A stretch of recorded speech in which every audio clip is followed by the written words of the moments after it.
O que você faz quando ninguém te vê fazendo? Isso é Capital Inicial, mas podia ser Platão.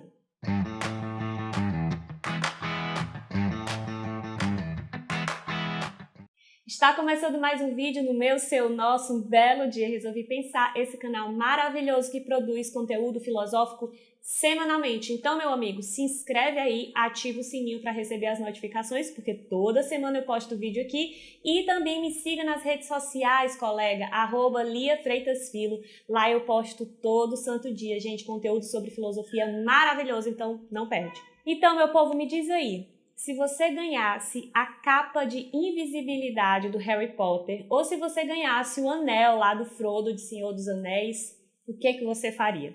É exatamente essa pergunta que aparece no livro 2 da República de Platão. A obra da República é uma obra sobre política em que Platão vai pensar uma estrutura e modelo, vamos dizer assim, de sociedade. Mas toda a obra gira em torno da pergunta sobre a natureza da justiça. Aí, a partir dessa pergunta, vão gerando-se novas problemáticas e várias questões vão surgindo aí que não estão dentro especificamente da política, mas que tratam sobre a educação, a imortalidade da alma, arte e vários outros assuntos. E aí uma coisa interessante desse livro é que ao longo dele todo, o Platão vai utilizar de mitos. Mitos são narrativas metafóricas que ele vai usar com um intuito assim bem pedagógico mesmo, para explicar algum tipo de visão que ele quer demonstrar ali naquela determinada parte do livro. O mito mais conhecido dessa obra, por exemplo, é o mito da caverna, mas o primeiro mito que ele vai falar é o que a gente vai tratar no vídeo de hoje, que é o Anel de Giges. Esse mito vai estar no livro 2 da República, bem no comecinho dela,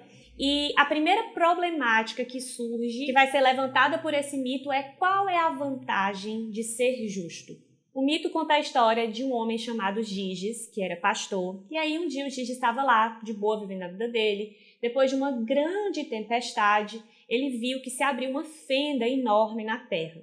E aí, nesse buraco, ele ficou curioso, entrou nesse buraco para ver o que tinha lá dentro, e quando ele chegou lá dentro, tinha um cavalo de ouro. Dentro desse cavalo de ouro tinha um corpo, um cadáver de um homem morto, e esse homem estava usando apenas um anel de ouro. E aí o querido Giges, que não é bobo nem nada, pegou o anel de ouro de fininho, ó, e zarpou dali. Mais tarde, os pastores foram fazer uma espécie de reunião para poder discutir lá sobre os rebanhos do rei, definir certas coisas, e o Giges foi utilizando esse anel.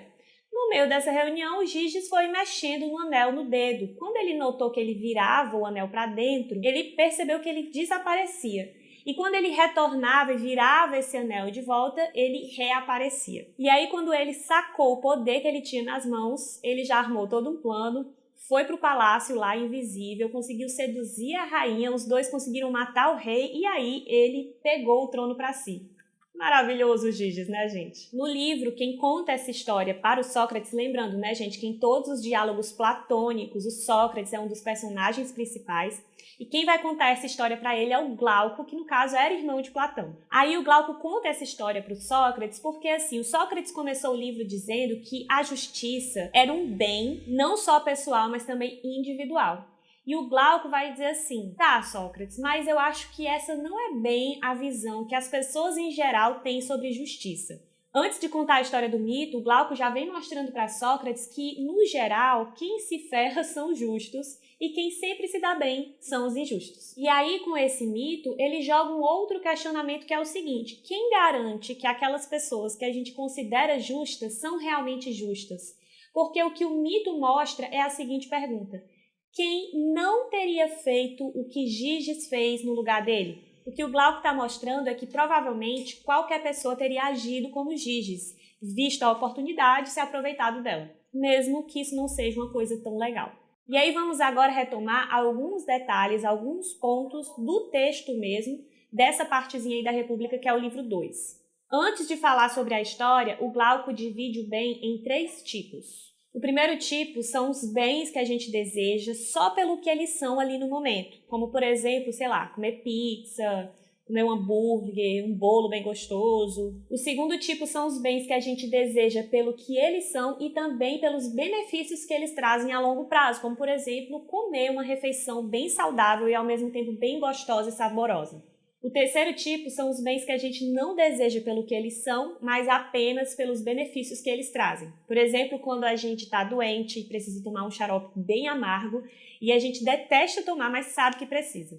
O Sócrates vai dizer que a justiça é um bem de segundo tipo, mas o Glauco vai insistir dizendo: Sócrates, pois é, mas a galera acha que a justiça é um bem de terceiro tipo, porque as pessoas não são justas pelo prazer da justiça, mas simplesmente porque elas têm medo da punição caso elas sejam injustas. Ou seja, elas são coagidas por forças externas, sociais, que empurram a pessoa para agir daquela forma.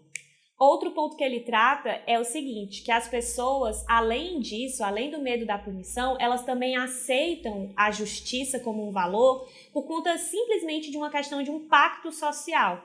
Por exemplo, como eu não quero sofrer injustiças, é melhor que tenha um sistema que puna as injustiças e eu fique refreando a minha vontade de cometer injustiças, porque aí acaba que eu saio ganhando também. Em ambos esses casos, a justiça ela é movida simplesmente por um interesse bem mesquinho. Agora vamos retomar certas partes da própria lenda mesmo do Anel de Giges que eu acho bem interessante, que podem trazer interpretações ricas aí. Lembrando que não foi Platão quem criou essa lenda, ela já existe aí nas histórias e na narrativa mitológica do povo grego, foi contada por outros. No entanto, ele vai dar uma versão aí diferenciada. Então, existem várias versões diferentes do Anel de Giges. Quando Platão usa a figura da fenda, né, e do Giges indo nessa fenda, entrando nas profundezas dessa fenda, a gente pode estabelecer uma relação de como é necessário, muitas vezes, a gente entrar aí nas profundezas da nossa alma para a gente realmente estabelecer certas reflexões éticas. Entrar nas profundezas da fenda da nossa alma é um passo importantíssimo para a gente repensar e rever os nossos próprios valores.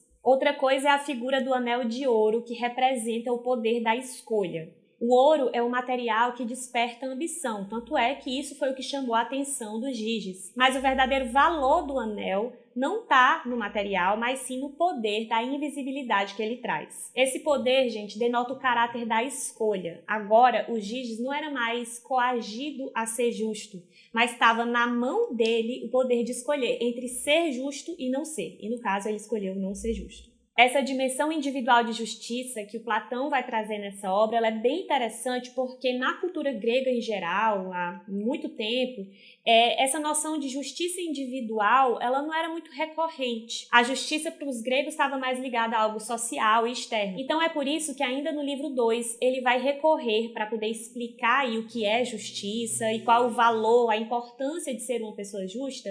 Ele vai utilizar um exemplo social e político quando ele vai falar primeiro sobre o que é justiça no âmbito da cidade, da polis, da sociedade, para depois falar sobre o âmbito da alma. O Platão, ele entende justiça como um estado de unidade da alma. E essa unidade, ela depois se expande para as nossas relações e para a estrutura social que a gente participa. E é por isso que a educação ela tem um papel fundamental na República, porque é ela que vai moldar as almas dos indivíduos para que esse equilíbrio interno se estabeleça também no equilíbrio geral e externo, ou seja, na justiça social. Então, para Platão, na boca de Sócrates aí no livro, ser justo é melhor que ser injusto, mesmo que o senso comum não concorde com isso, porque a injustiça ela traz um certo estado de doença da alma, um desequilíbrio interno. Então, ao longo da obra, o que o Platão vai tratar é que a justiça, diferente aí dessa concepção do senso comum que o Glauco está trazendo na obra, ela não tem a ver somente com uma demanda utilitária externa e muito menos com a necessidade de reputação que o indivíduo tem que ter, mas a busca e o esforço constante por esse equilíbrio e unidade da alma, e depois vai ter como consequência o equilíbrio e unidade da sociedade,